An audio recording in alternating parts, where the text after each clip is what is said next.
আমরা মূলত বের হইছি এখন সুন্দরবনের উদ্দেশ্যে। তো সুন্দরবন যেতে হলে কিন্তু আপনাদেরকে খুলনা মোংলা বন্দরে আসতে হবে। আর এখানে এসে কিন্তু আপনাদেরকে ট্রলার নিতে হবে। আর এই ট্রলার ২ টাই কিন্তু আমরা নিয়েছি। তো এই ২ ট্রলারে কিন্তু আমরা ৩০ থেকে ৩৫ জন লোক রয়েছি। তো আমরা কিন্তু সকালে একসঙ্গে ঘোরার জন্য বের হইছি। তো এটা কিন্তু আমার কাছে অনেক ভালো লাগতেছে। আপনাদের কাছে কেমন লাগতেছে অবশ্যই কমেন্টে জানিয়ে দিবেন। দেখেন ২ টা ট্রলার কিন্তু একলগে যাইতেছে। তো এটা অনেক মনোমুগ্ধকর ব্যাপার। তো এখানে দেখেন হঠাৎ করে কিন্তু সমুদ্রের ভিতরে কিন্তু এখানে ঢেউ চলে আসছে, আর ঢেউয়ের কারণে কিন্তু এই মানে বোটটা দুলতেছে, এই ট্রলারটা। তো এটা কিন্তু আমাকে একটা অ্যাডভেঞ্চার। তো দেখেন সবাই কিন্তু অনেকটাই আতঙ্কিত এবং হাসতেছে দেখে যে বসে আছে এভাবে ভয়। তো এটা কিন্তু অনেক একটা অ্যাডভেঞ্চার। তো এখানে কিন্তু দেখতে দেখতে আমরা সুন্দরবনের কাছাকাছি চলে আসছি, আর এটা কিন্তু অনেক ভালো লাগতেছে আমার কাছে। আপনারা যারা ছুটির সময় ঘরে বসে থাকেন তারা ঘরে বসে না থেকেই কিন্তু আপনারা ভ্রমণে বের হইতে পারেন। তো আপনাদের জন্য কিন্তু সুন্দরবনটা অনেক একটা ভালো একটা অ্যাডভেঞ্চার হবে। তো আপনারা সকলে ছুটি পাইলে কিন্তু অবশ্যই সুন্দরবন আসবেন। তো আমরা সুন্দরবনের দিকে যাচ্ছি, আর সুন্দরবনে যেতে যেতে কিন্তু আমরা সামনের দিকে যাইতে এই ফলটা পেয়ে যাই। তো এই ফলটা কিন্তু আমার কাছে অনেকটাই ভালো লাগতেছে। দেখেন একটা ফলের ভিতরে কয়টা বীজ। তো এই ভাইটি দেখাইতেছে আমাদেরকে খাওয়াইতে হবে কিভাবে। তো এটা কিন্তু আমরা প্রথম খাচ্ছি, তো সেই জন্য ভাইটা দেখিয়ে দিতেছে। আর এই ভাইটি দেখেন পরিষ্কার করে কিন্তু সিলাইতেছে, আর সিলানোর পরে কিন্তু এটা খেতে হবে। দেখেন ভিতরে কি সুন্দর একটা শ্বাস রয়েছে। তো এটা খেয়ে কিন্তু আমি আপনাদেরকে বলতেছি যে এটার স্বাদটা কেমন। তো আপনারা যারা অবশ্যই সুন্দরবন আসবে তারা কিন্তু অবশ্যই এটা ট্রাই করবেন। যাই হোক, তো এখানে এই ভাইটি আমাকে সিলিয়ে দিয়েছে, আর এটা কিন্তু আমি খাচ্ছি। তো এটা মূলত খেতে কিন্তু বাদামের মতো, আর কিছুটা নারকেলের মতো। তো অত কিন্তু মিষ্টি না এটা ভাই। তো এটা অনেক মিষ্টি ভাবছিলাম, তো কিন্তু অতটা মিষ্টি না। এটা মোটামুটি আছে চলার মতো না। কিন্তু এটা কিন্তু সুন্দরবনের ট্রেডিশনাল একটা খাবার। তো এই ফলটা কিন্তু আপনারা খাবেন অবশ্যই। তো এখানে কিন্তু আমি আবার নিয়ে নিতেছি এখানে ভাই, অতটাও সুন্দর না। তো সামনে যাইতে যাইতে কিন্তু এখানে হরিণ পেয়ে যাই, আর হরিণকে কিন্তু পাতা খাওয়াচ্ছি। আর আপনারা কি হরিণ কাছে থেকে দেখেছেন বা হরিণকে ছুঁয়ে দেখেছেন? আমার কাছে কিন্তু হরিণটা অনেক ভালো লাগতেছে। আর হরিণের শিং ভাই অনেকটাই সফট, তো অনেকটাই নরম নরম লাগতেছে, যার কারণে কিন্তু আমার কাছে অনেক ভালো লাগলো। তো হরিণের শিং নরম হওয়ার কারণ মূলত এখানে লোম আছে অনেকগুলা, আর এই লোমের কারণে কিন্তু অনেক ভালো লাগতেছে।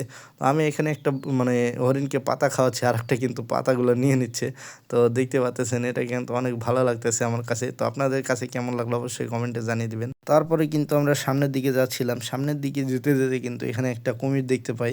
তো কুমিরটা কিন্তু অনেক বিশাল বড় ছিল, আর কুমিরটা কিন্তু মুখটা মেলে আছে, যার কারণে কিন্তু দেখতে অনেকটাই ভালো লাগতেছে। দেখেন কুমিরের মুখ কত বড় ভাই, একটা মানুষ খেয়ে ফেলা তার কাছে কোনো ব্যাপারই না। দেখেন কি বিশাল বড় হা করে আছে, আর কুমিরটা কিন্তু এখানে বন্দি হয়ে আছে এই খাঁচার ভিতরে। তো এটা কিন্তু আমার কাছে অনেকটাই খারাপ লাগলো। কুমিরটা এখানে বন্দি আছে এটা দেখে যতটা খারাপ লাগছে, কিন্তু এই কুমিরটা দেখে কিন্তু ততটাই আরও ভালো লাগছে। তো আমরা মূলত এগুলো দেখার জন্য আসছি। এগুলো কিন্তু অতটা মানে দেখা যায় না, সব সময় কিন্তু এখানে দেখা যায় না, হঠাৎ করে দেখা যায়। তো সেই জন্যই কিন্তু এই কুমির আর হরিণগুলোকে এখানে রাখা হয়েছে।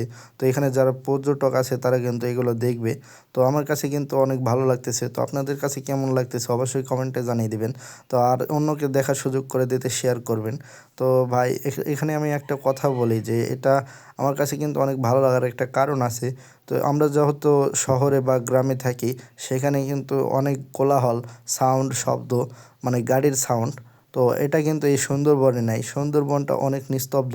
আর এখানে দেখতে পাচ্তেছেন আমরা কিন্তু সামনের দিকে আসতে আসতে এখানে আমরা চলে আসছি ওয়াচ টাওয়ারে, আর ওয়াচ টাওয়ারে থেকে কিন্তু অনেকটাই সুন্দরবন দেখতে এরকম। তো আপনারা যারা যারা সুন্দরবন দেখেন না এই ভিডিওতে দেখেন কিভাবে দেখতে পাচ্ছেন। তো আমার কাছে কিন্তু অনেক ভালোই লাগতেছে।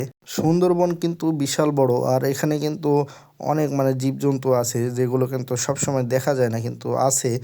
আর এই সুন্দরবনের আয়তন কিন্তু 6517 বর্গ কিলোমিটার। তো এটা কিন্তু অনেক বিশাল বড় একটা এলাকা, আর যার কারণে কিন্তু এই সুন্দরবনটা আমার কাছে অনেক ভালো লাগলো। তো দেখেন এই সিঁড়িগুলো মানে রেলিংগুলো করে দিয়ে রাখছে, এগুলো দিয়ে কিন্তু আমরা হেঁটে হেঁটে যাচ্ছি। আর আপনারা ভাই সবাই সাবধানে থাকবেন যারা সুন্দরবন আসবেন। সুন্দরবনে কিন্তু এখানে অনেক কিন্তু মৌমাছির চাক রয়েছে। তো এগুলো কিন্তু অনেক সময় কিন্তু এই ভেঙে পড়ে যায়, যার কারণে কিন্তু অনেক অনেক মৌমাছি থাকে। তো আমাদের সাথেও কিন্তু সেরকম একটা ঘটনা ঘটছে, সেই জন্য আমরা ওই দিক দিয়ে না যেয়ে কিন্তু আমরা অন্য দিক দিয়ে আবার চলে আসতেছি। এটা কিন্তু আমার কাছে অনেকটাই খারাপ লাগলো যে আমরা ওই দিকে যাইতে পারলাম না এই কারণে। তো দেখেন আমি কিন্তু হাঁটতেছি এখানে আর সব কিছু কিন্তু দেখতেছি। আমার কাছে কিন্তু অনেক ভালোই লাগতেছে এই সুন্দরবনটা। তো আপনারা যারা যারা অবশ্যই সময় পাবেন অবশ্যই সুন্দরবনটা ঘুরে দেখার চেষ্টা করবেন। আর এটা কিন্তু আমার কাছে অনেক একটি অ্যাডভেঞ্চার টাইপের। তো আমি কিন্তু প্রথমবারের মতো সুন্দরবন গেছি আর সুন্দরবনে যেয়ে কিন্তু আমার কাছে অনেক ভালো লাগতেছে। আর সুন্দরবন কিন্তু একদিনে ভ্রমণ করার পরে আমরা কিন্তু আবার সবাই চলে আসতেছি